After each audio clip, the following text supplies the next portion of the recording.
The fire between nations, rise of the Eastern Storm, in the heart of a burning Middle East, where dust mixes with blood and history repeats itself in the cries of orphans. A silent war was turning into a thunderstorm. Iran stood like a mountain, scarred but unyielding. And across the divide, Israel, a fortress built on fear and fire, watched with growing unease. But this time, the battlefield was not limited to two nations. Behind Iran, shadows were moving. Old enemies of Israel, silent for decades, were waking up. Why? Why would nations like Pakistan, China, Afghanistan, even India and Russia begin to drift toward Iran? Because the world had seen enough. They saw Palestinian children buried in rubble. They saw old cities turned to ash. They saw the trembling hands of mothers holding lifeless bodies. And they remembered, this isn't war. This is slaughter, whispered Pakistani commander, his eyes fixed on a live broadcast from Gaza. He turned to his aide. We have not recognized Israel for a reason. Now we remember why. Pakistan, though plagued with its own battles, could not ignore the screams from across the border of ideology and belief. They had no diplomatic ties with Israel.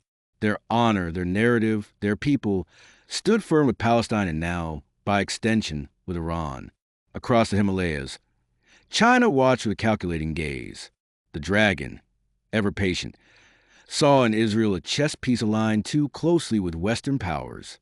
And Iran, rich in oil, history, and defiance, was a useful ally in a larger global game. Russia, burned by isolation and surrounded by NATO forces, found common cause. Supporting Iran was a way to push back against Western dominance.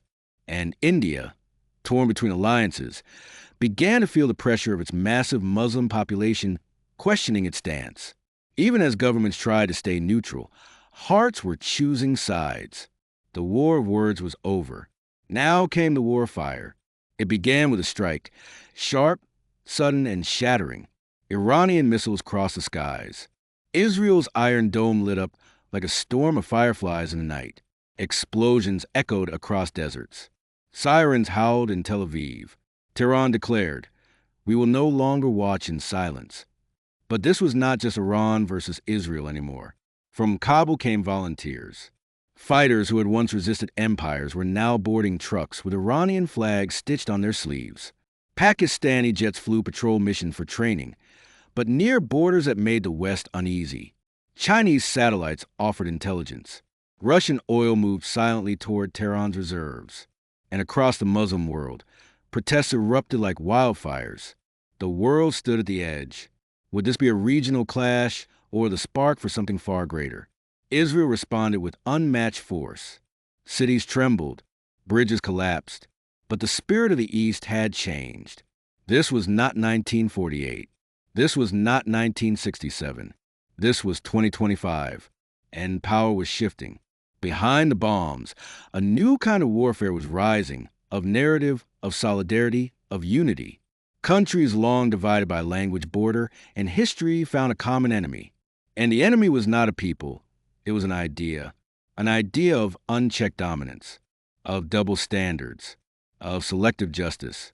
In the UN, voices once silent roared. Palestine is not a crime. Resistance is not terrorism. Peace does not mean surrender. From mosques in Jakarta to streets in Istanbul, millions raised their hands in prayer and protest.